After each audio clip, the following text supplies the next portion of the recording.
GIT के smart class में आप सबका स्वागत है। क्योंकि आज हमारी पहली क्लास है एमएस एक्सेल की, तो आज सिर्फ कोई टॉपिक नहीं होगा, सिर्फ एक्सेल शीट के बारे में हम बात करेंगे। ठीक है। कहीं ना कहीं ये आपको बात पता ही है कि एमएस ऑफिस की तीन चीजें जिसमें हमें वर्ड, एक्सेल, पावर पॉइंट पढ़ना था, जिसमें हमने एमएस वर्ड के बारे में पढ़ लिए हैं और हम आज पढ़ेंगे अब एमएस एक्सेल के बारे में। और चूंकि अभी मैंने रिसेंटली आपको बोर्ड पे लिखवा रखा है कि एक्सटेंशन नेम क्या होता है एक्सेल का, आपको बात ये पता भी है कि एक्सटेंशन नेम क्या होता है एक्सेल का, डॉट एक्स यल यस।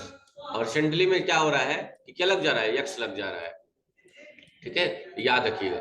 ठीक है, एक्सटेंशन नेम है। और देखिए यहाँ पे लिख रहा है फाइल टाइप नहीं, यहाँ देखिए बुक वन लिखा हुआ है, ये देखिए बुक वन, तो ये फाइल टाइप नहीं होता है एक्सेल का। चलिए थोड़ा सा इसके बारे में फिर से जानते हैं। तो जो सबसे ऊपर होता है वो होता है आपका टाइटल बार। क्या होता है ये आपका टाइटल बार, जिसमें तीन बटन होते हैं, मिनिमाइज, मैक्सिमाइज और क्लोज बटन। इसके बारे में आप पहले से जानते हैं। और एरिया जो दिया है ये होता है आपका क्विक एक्सेस टूल बार। क्या होता है? Quick access tool bar. बात क्लियर है? और बाकी ई एरिया जो है आपका, ये होता है आपका मेनू बार, या आजकल इसको हम बोलते हैं रिबन। क्या बोलते हैं इसको? रिबन बोलते हैं। सारे एरिया को क्या बोलते हैं? रिबन बोलते हैं। बात क्लियर है? या मीनू बार। तो टाइटल बार हो गया, टूल बार हो गया, मीनू बार हो गया, जिसे आजकल रिबन के नाम से भी जानते हैं। अच्छा, उसके जस्ट नीचे जो ये लिखा हुआ है एफ एक्स, और इस सामने दिया हुआ है ब्लैंक पोर्शन, इसको हम बोलते हैं फार्मूला बार। क्या बोलते हैं? फार्मूला बार। मतलब किसी भी सेल में आपने क्या फार्मूला इनपुट किया है, उस सेल को जैसे ही सिलेक्ट करेंगे, यहाँ फार्मूला बार में दिख जाएगा कि उस सेल में आप क्या किए हैं, उस सेल में आप क्या किए हैं। एक कौन बताएगा? फार्मूला बार बताएगा। अच्छा, ये क्या है? ये है नेम बॉक्स। क्या है? नेम बॉक्स, जो सेल का नाम बताता है कि आप किस सेल में हैं। क्योंकि अभी हम किसी सेल में होंगे, क्लिक किए हैं, यहाँ P11 बता रहा है। उससे पहले कुछ क्वेश्चंस हैं जो आप लोग बताइए। नीरज खड़े हो जाइए। यहाँ देख सकते हैं कि पूरा शीट जो है, इसको बाइनरी वर्कशीट बोलते हैं। क्या बोलते हैं? बाइनरी वर्कशीट बोलते हैं। ठीक है, स्प्रेडशीट बोलते हैं, बहुत सारी चीजें बोल सकते हैं आप। तो ग्रीन लाइन के तौर पे होती हैं ये सारी एक्सेल की। और जैसे एमएस वर्ड में पेज बोलते थे, वैसे ही एक्सेल में क्या बोलेंगे? सीट बोलेंगे। क्या बोलेंगे? सुन लीजिए, जैसे वर्ड में कहते थे कितने पेज का डाटा है, वैसे यहाँ बोलेंगे सीट है। कितना सीट है? और वैसे ही पावर पॉइंट में स्लाइड बोलेंगे। क्या बोलेंगे? स्लाइड बोलेंगे। बात क्लियर है? ठीक है, तो एक बात बताइए, एक क्वेश्चन पहले भी पता है कि अगर हम एक सेल की बात करें, अगर एक सेल की बात करें, तो एक सेल कितने रो कितनी कॉलम मिलकर बना होता है? एक रो और एक कॉलम से मिलकर बना होता है। तो देखिए यहाँ नाम स्ट्रक्ट किया गया है ABCD अल्फाबेट से, और नंबर से इनको डिनोट किया गया है।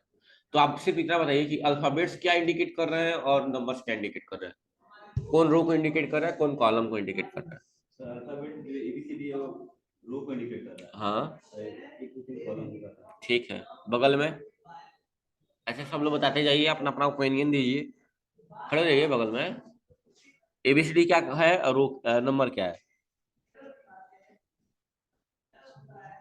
अरे भाई, रो और कॉलम बताना है। अल्फाबेट्स क्या है और नंबर क्या है, कौन है इसमें रो, कौन कॉलम, भाई बताना है,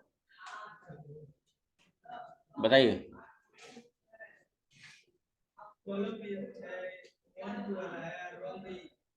ABCD है, ठीक है। Next next question. मैं सिर्फ ये पूछा हूँ कि अल्फाबेट्स क्या है, मैंने ABCD नहीं पूछा। मैंने बोला अल्फाबेट्स क्या है। अगर हम बात करें ए क्या है, और मैं पूछूं वन क्या है, तो ये बताना है आपको। हाँ बताइए। वन टू ए कॉलम। नेक्स्ट। ठीक है, पीछे नसीम।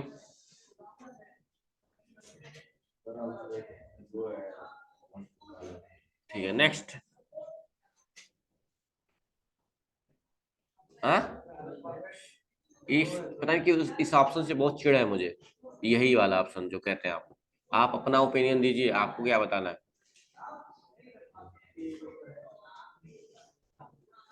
हाँ ठीक है, नेक्स्ट। बगल में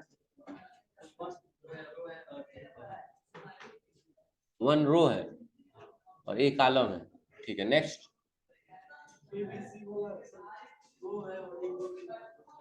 कॉलम। नेक्स्ट, पीछे।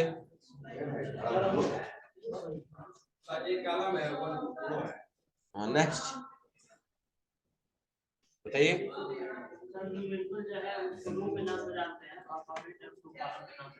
नेक्स्ट। अल्फाबेट्स क्या है, नंबर क्या है? Alphabet sir column. हाँ, ठीक है। नेक्स्ट। हाँ, नंबर कॉलम है, ठीक। और कोई नेक्स्ट? संतोष है क्या? बताइए, रो और कॉलम अल्फाबेट्स क्या है और नंबर क्या है? सब लोग हो गया? आप लड़कियां स्टैंड अप, जय बताइए। हाँ नेक्स्ट। हाँ नेक्स्ट।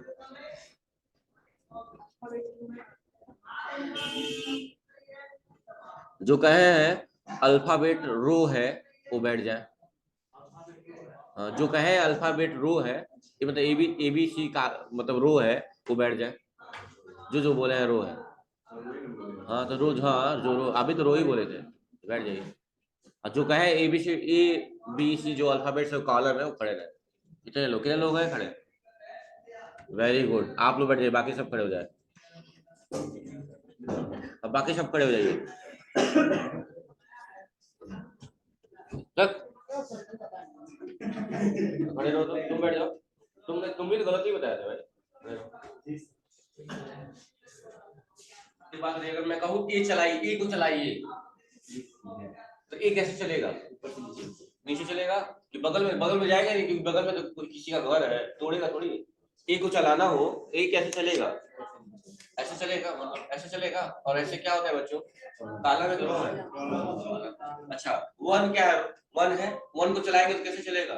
ऐसे चलेगा ना, क्योंकि नीचे, वन नीचे तो चलेगा नहीं, तो बगल में जगह है ना, घर है। तो अब ये क्या है? रो है। तो इसी से क्लियर हो गया कि आपका अल्फाबेट्स क्या हो गए? कॉलम हो गए, और नंबर्स क्या हो गए? रो हो गए। ऐसे ही क्लियर हो गए, सीधी सी बात हो गई। पढ़ाए भी है सेल बना बना के। जब भी सेल बनेगा तो ये आपका क्या है? कॉलम है, और ये क्या है? सोचे मजा आ गया, सब सही बता दिए, सही बैठा दिए, चला बैठे। तो बात क्लियर है सबको? तो ए अल्फाबेट्स हमारे क्या है? कॉलम। अगर इनको चलने की बात की जाए तो चलेंगे कैसे? ऐसे। और ऐसे की बात आ गई तो वर्टिकल, वर्टिकल मतलब कॉलम। अगर वन को चलाने की बात करें तो ऐसे चलेंगे, और ऐसे चले तो मतलब हॉरिजॉन्टल यानी रो हो गए। समझ में आ गई सबको बात? तो अगर मैं सब मिटा दूं पहले एक बार, फिर कुछ बताऊं आपको।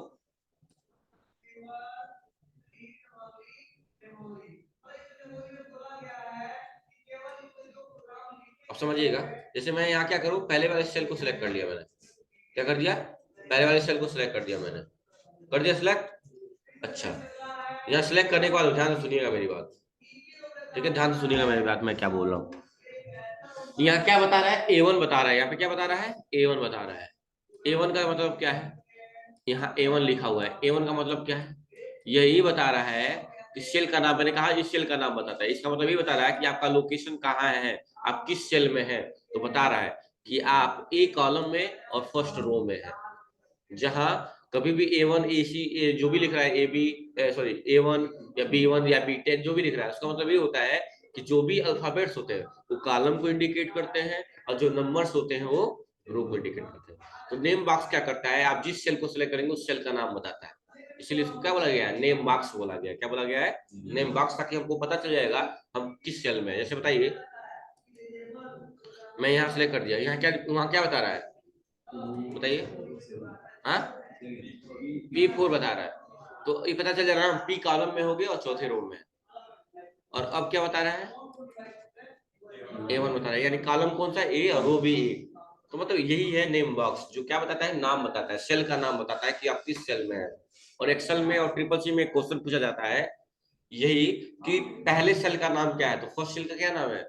A1। लिख लीजिएगा इस बात को।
चलिए यहाँ पे कोई डाउट है क्या?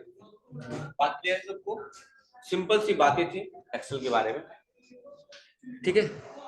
और उसके जस्ट नीचे आपको स्टेटस बार के बारे में पता ही है, जो आपके चीजें के बारे में बताएगा, पेज के बारे में बताएगा, जूमिंग शाइन जो भी है। ये सीट है। तो पहले जो एक्सेल हम लोग पढ़ते थे, जैसे 2007 वर्जन में जो भी था, 2007 एमएस ऑफिस का, उसमें एक क्वेश्चन आता था कि हम जब एक्सेल ओपन करते हैं तो बाय डिफॉल्ट कितनी सीटें खुली होती है, तो हम लोग कहते थे 3। लेकिन जब से ये नए वर्जन आ गए हैं 2013, 19, 21 जो भी आ रहे हैं, आपको लेटेस्ट ही पढ़ाया जा रहा है, तो इसमें अब जब ओपन करते हैं तो बाय डिफॉल्ट कितनी सीटें खुली होती है? एक। आप चाहे तो नई सीटें खोल सकते हैं, जैसे सीट 1 खुला हुआ है, अब प्लस पे क्लिक करेंगे सीट 2 खुल जाएगा। सीट 2 खुल गया। या इसकी शॉर्टकट की भी होती है, क्या लिख लीजिएगा, शिफ्ट प्लस F11 अगर दबाएंगे तो एक नई सीट खुल जाएगी। क्या दबाएंगे? शिफ्ट के साथ F11 दबाएंगे, एक नई सीट खुल जाएगी। देखिए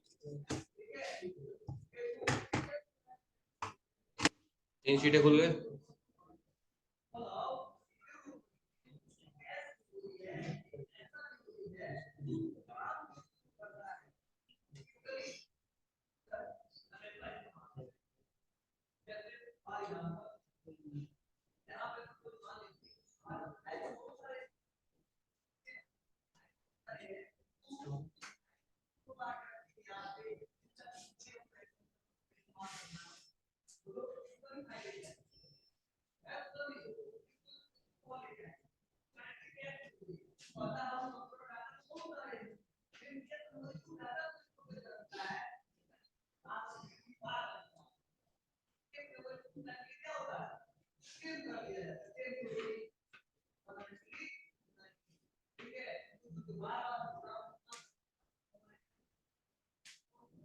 हो गया। चलिए, तो सिर्फ प्लस F11 दिमाग में रखिएगा। तो ये बेसिक चीजें थी एक्सेल के बारे में। और एक सेल है हमारे, बहुत सारे सेल होते हैं, लाखों करोड़। अब कभी कभी क्वेश्चन ये भी पूछता है कि ये हमारा फर्स्ट रो में है, क्या इसमें रो की संख्या कितनी होती है एक्सेल सीट में? तो आप बता सकते हैं कि एक्सेल सीट में रो की संख्या होती है 10,48,576 एंड 10,48,576। क्या होते हैं? हाँ, नंबर ऑफ रो होते हैं।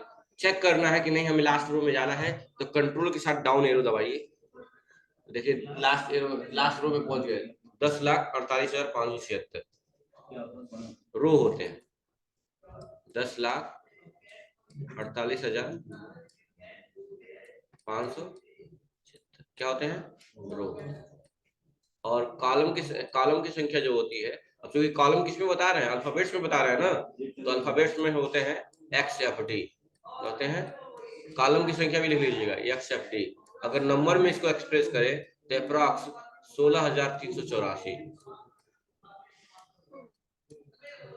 लिख लीजिएगा। ये क्या है? कॉलम की संख्या है। और ये किसकी संख्या है? रो की संख्या है। जेड के बाद से कुछ हो रहा है। हाँ, ए बी ए सी। हाँ यार आएगा।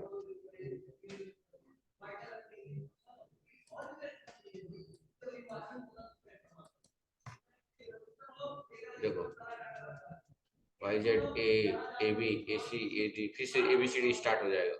ये तो रहेगा ही। लास्ट कॉलम को देखना है, कंट्रोल के साथ राइट एरो दबा दीजिए। देखिए आ गया लास्ट कॉलम, क्या है? XFD। ठीक है। वापस आने के लिए आप जानते ही हैं, हो गया एंड बटन, या उसी के साथ कंट्रोल के साथ राइट एरो, कंट्रोल के साथ अप एरो। देखिए सब कुछ आसान है, कंट्रोल के साथ। हाँ। और यहाँ पे वो चीजें फॉलो होती हैं, जैसे इस सेल में है, सुन लीजिए, इस सेल में है, अगर हो किस रो में है हम लोग ये बताइए। वो रो हाईलाइट भी है, देखिए किस रो में है हम लोग, 11 में। अगर हम होम बटन दबाएंगे तो इसी रो के स्टार्टिंग में आ जाएंगे। कहाँ जाएंगे? स्टार्टिंग में। देखिए समझ में आ गई बात ना। लेकिन अगर वही कंट्रोल के साथ हम दबाएंगे तो बिल्कुल शुरू होगा। ये बात पहले भी बताई गई है कि कंट्रोल के साथ दबाने से क्या होता है, एकदम शुरुआत और एकदम लास्ट में। लेकिन अगर होम और इंड सिर्फ दबाते हैं तो सिर्फ उसी लाइन पे इफेक्ट आता है। सिर्फ कहाँ इफेक्ट आता है, उसी लाइन पे। ठीक है, कोई दिक्कत? चलिए, तो ये था एक्सेल का इंट्रोडक्शन। कल से हम स्टार्ट करेंगे टॉपिक, एक एक करके टॉपिक पढ़ेंगे हम। ठीक है, कोई दिक्कत? ठीक। तो जानते ही हैं, आपसे लोग पूछेंगे एक्सेल शीट किससे बनी होती है। करिए, बहुत सारे सेल से बनी मिलकर बनी होती है। और जो सेल होते हैं वो एक रो और एक कॉलम से मिलकर बने होते हैं। और बहुत सारे सेल से हमारी एक्सेल शीट यानी बायोडेट शीट या स्प्रेडशीट, वर्कशीट, बहुत सारी शीट बोलते हैं, ये शीट बनी होती है। ठीक है, जिसपे आप क्या कर सकते हैं, कैलकुलेशन कर सकते हैं। कहीं ना कहीं ये मैथमेटिकल प्रोपोर्शन है, जिसपे आप मैथमेटिकल सारे काम कर सकते हैं। ठीक है, सारी चीजें स्क्वायर वगैरह, नम फार्मूला, क्योंकि ये बात तो आपको पहले से पता ही है कि कोई भी फार्मूला करने से पहले हम इक्वल टू का यूज करेंगे, वो सारी चीजें करेंगे। यानी कल से क्लास बहुत इंपॉर्टेंट क्लास चलने वाली है। कल से क्लास बंक ना करें तो ज्यादा बेहतर है, क्योंकि टॉपिक रिपीट नहीं किए जाएंगे। ठीक है, तो आपको डेली पढ़ने आइए, ये मैटर करता है। बात क्लियर है? तो एक्सेल का इंट्रोडक्शन आपको समझ में आया? ये था इंट्रोडक्शन। अब कल से हम स्टार्ट करेंगे टॉपिक, एक एक करके टॉपिक ऐसे चलेगा 15-20 दिन तक। बहुत सारे टॉपिक है मेरे पास, तो पढ़ाऊंगा एक एक टॉपिक, आराम से पढ़ते जाइए। प्रोफिशिएंट बनना है एक्सेल में तो डेली आना है पढ़ने। ठीक है, चलिए, थैंक यू क्लास।